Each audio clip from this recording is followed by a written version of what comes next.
Yeah, I'm not sure if I like this new brighter green screen, Brad. I'm not sure. I'm missing those corners. Please tell me you're going to use, like, computer wizardry to put them back in. Of course. Oh, sweet. Let's continue then. The Osborne 1 was an early personal computer, noted by eggheads and critics as being a pretty decent piece of kit, all things considered.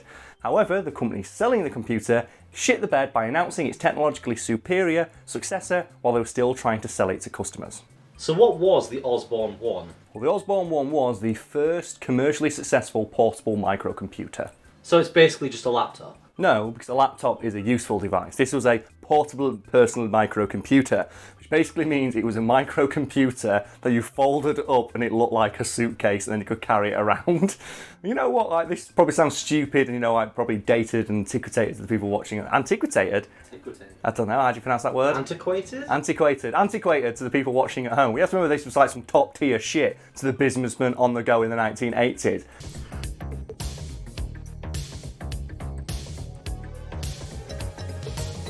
My favourite part is all the pictures of people like walking around with the Osborne 1, showing off the fact that it comes like, you could fold it up and walk around with it. It comes with its own personal carry case. They all look like moderately successful douchebags. It looks like the kind of person who's saved up specifically to buy that, even though they don't have the money to own one. It's the kind of thing that, like, you'd see today, like someone with a Mac or something like that using in a coffee shop to show off the fact they have a Mac. It's the kind of thing where a businessman will walk into a meeting and go, and unfold it, and it sounds like a fucking transformer opening or what. And then the thing is, you got to plug it into the wall. So then you'd have to like squeeze past all the people in the office and plug it in. And goes, okay, I'm ready to take notes. And while that was happening, someone would pull out a pen and go, yeah. Technology is great, innit?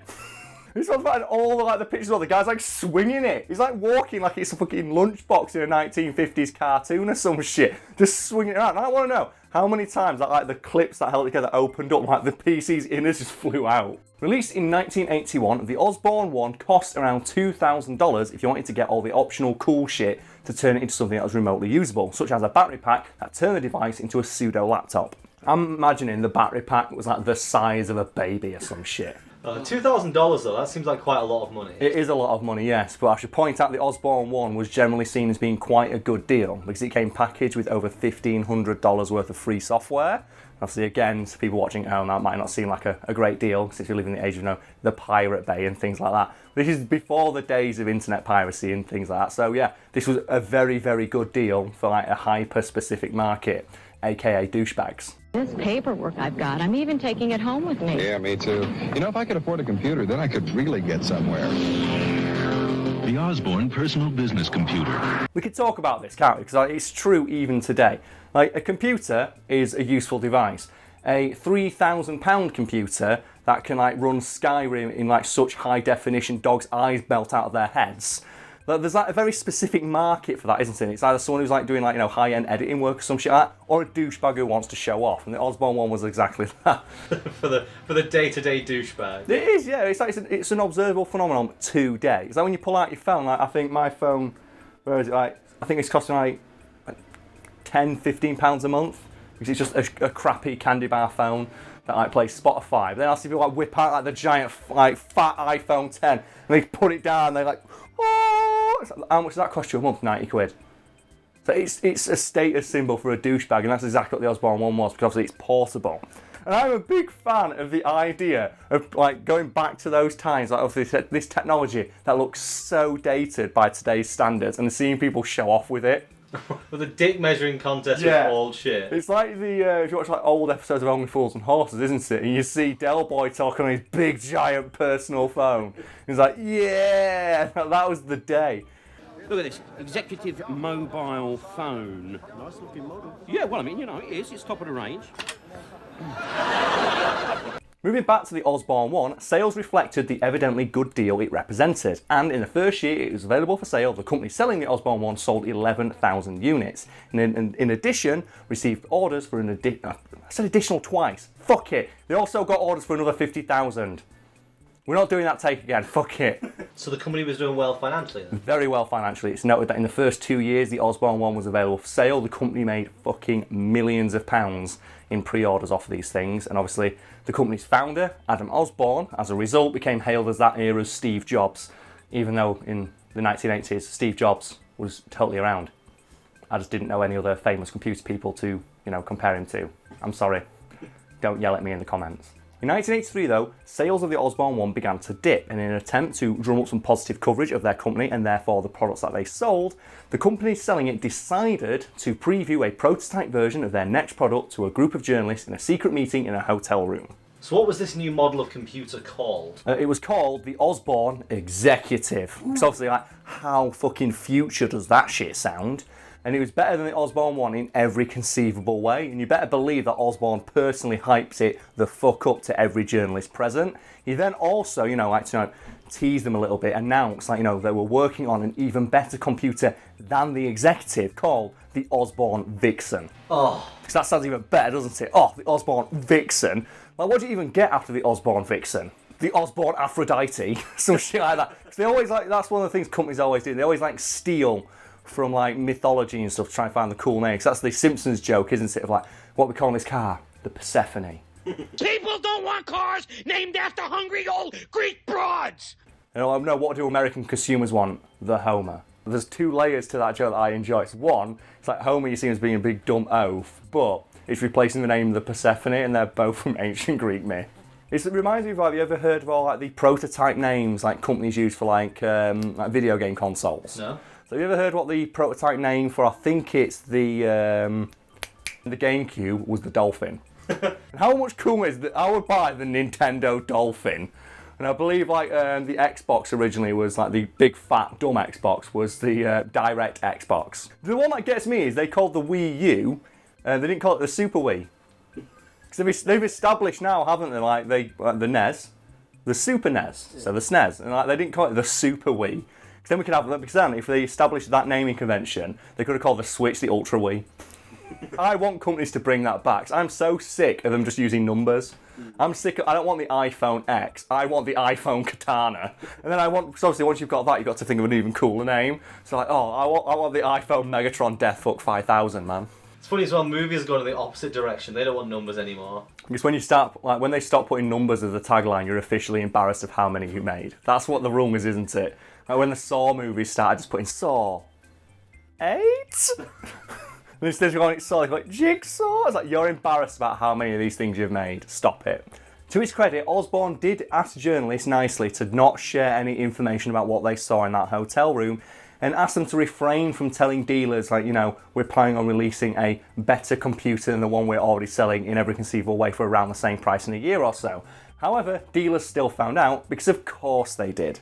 So what was the fallout of this reveal? Almost immediately, dealers across the country began cancelling their pre-orders in droves, because of course they fucking did.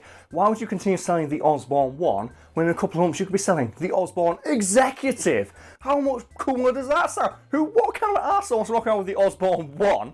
When I imagine turning up to the meeting that we described earlier, where the douchebag walks in and unfolds his Osborne 1, and the guy goes, "Oh, you're still using the 1, are you? Well, if you're not familiar with the Executive, and all the girls in the office swoon around him and stuff like that. Well, in his head. You could replace Osborne in that with Apple and have a current metaphor. You so could. That's the thing. Osborne were too far ahead of the game, weren't they? If they were around today, that's just modus operandi for a lot of companies. But back in those days, people wanted if people bought a computer, they expected that thing to last for 20 fucking years. So, the idea of replacing technology or consumer technology every year or so was just an alien concept back then. So Osborne, they were ahead of the game, weren't they, man? So I'm assuming they had to stop making the Osborne and just shift production completely to Osborne Executive. Well, no, they couldn't, because obviously they were relying on the 50,000 pre-orders I mentioned earlier from the Osborne 1, which obviously dealers had now began cancelling in droves, to fund the production of the Executive. So what they did is they went into damage control mode, as companies often do, and previewed an early model of the Executive to dealers and assured them it's not a direct competitor to the Osborne 1. And obviously, dealers saw straight fucking through this, and do you know what they did after those, those showcases? Cancelled their order. So the dealers who hadn't already cancelled decided to cancel them. Oh, whoa, I didn't hear about this. There's a better computer coming out in a year. Shit, I better cancel all these crappy Osborne ones. So that attempt at damage control caused more people to realise. It's the Streisand effect, isn't it? Trying to hide a problem draws more attention to it. And it's like they're thinking, oh yeah, we're not trying to replace the Osborne one, the Osborne Executive. And some guy's like, I'd never even heard you were making a new one. Shit, I can't wait, I better cancel my pre-orders right now. And the guy's like, no! With thousands of these computers now sat in warehouses across the country, the company decided to get their Jason Voorhees on and began slashing the price again and again and again. And so they were selling the Osborne one for half its original price. Isn't that less than the cost of the software that was actually on it? Yeah, and they still didn't sell any because obviously news of the Osborne Executive had gotten out. So even though this was like objectively a good deal, people didn't want to buy it because like, why would I walk around with the shitty Osborne one? I have the Osborne Executive in a couple of months.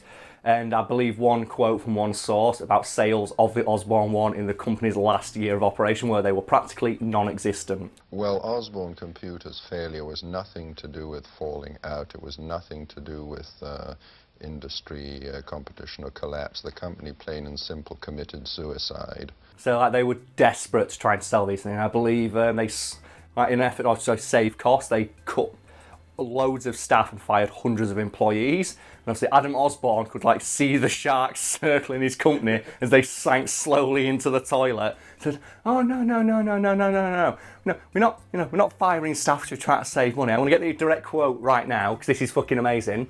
He said, "Oh no, we're not firing staff to save costs. We're just looking very, very carefully at our manpower loadings."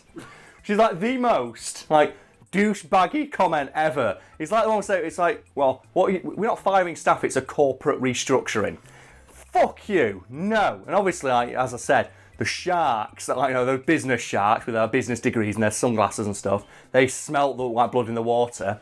And obviously they began, and like, everyone just like began selling their stock, and obviously that's what led to a tumbling effect of just everyone getting rid of all their stock in Osborne's. And a few months after that, the company filed for Chapter 11 bankruptcy. And now nobody, save for internet douchebags talking about how shitty their business management were, know they existed. So good work, Adam Osborne. You could be the next Steve Jobs. Instead, you're in this article.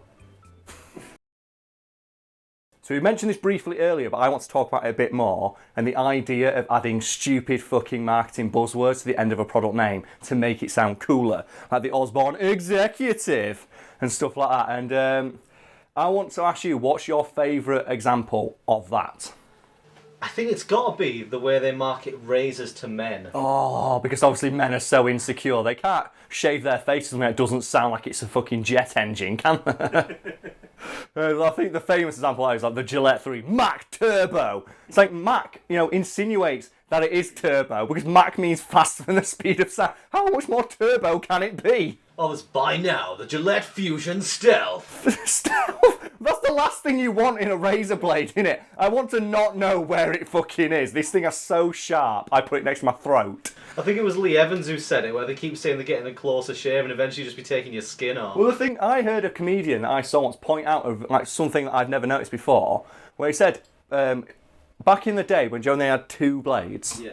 Like, Joe and they always have like the infographic of it cutting the hair, and it shows the hair being cut very close to the skin. He said, when they released 3 blades, they showed the exact same infographic. It doesn't actually cut the hair any shorter. And by the time they're up to 5 blades, it's not actually doing anything else. But I noticed that, I think in an old Cracked article a couple of years ago, they talked about this very concept. And they had a joke caption on a guy shaving saying, yeah, buy the new, stealth fucker beard assassin. And that was a joke. And I remember seeing a couple of years later, a company did release the Beard Ninja. It's like, oh my God. How manly is it to put a fucking sharpened razor blade to your face? I can't buy it though, unless it's called the Gillette 3 Mach Turbo, death fuck Megatron, everyone can suck my dog. They should sell one for £3 less, called the Gillette Flower. And just see if they buy it. They should turn into it and start the Gillette 3 Unicorn. The Gillette Tampon. The Gillette 10 Things I Hate About You. The Gillette Bridesmaids 3. And I'm a bit it's to marketing to men especially is so there's so many good examples of this. My favourite is man wipes. Are you familiar with man wipes? I think I've seen them. Man wipes, bring up a picture, and they are literally just baby wipes.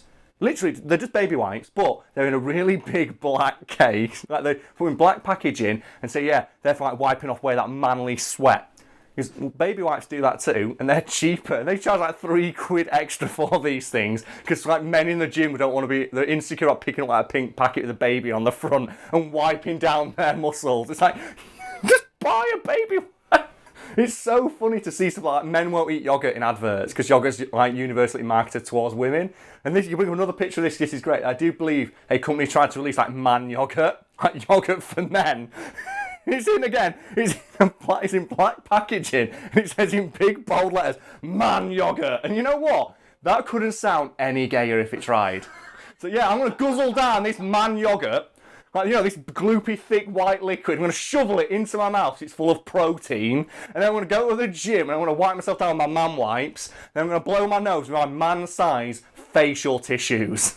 How is it that products that are aimed at insecure men make, like, because they're all, my section, I'm definitely straight, make them sound so gay? Man yogurt's got to be my favourite one. Man yogurt. Because it sounds so gay. And it's obviously marketed at men who feel insecure and they're buying fucking regular yogurt. And it's like man-sized facial tissues. The fact they're called man-sized, is like, oh yeah, I can't blow my nose out, you know, any these pussy-sized women, regular-sized tissues, but then they call them facial tissues.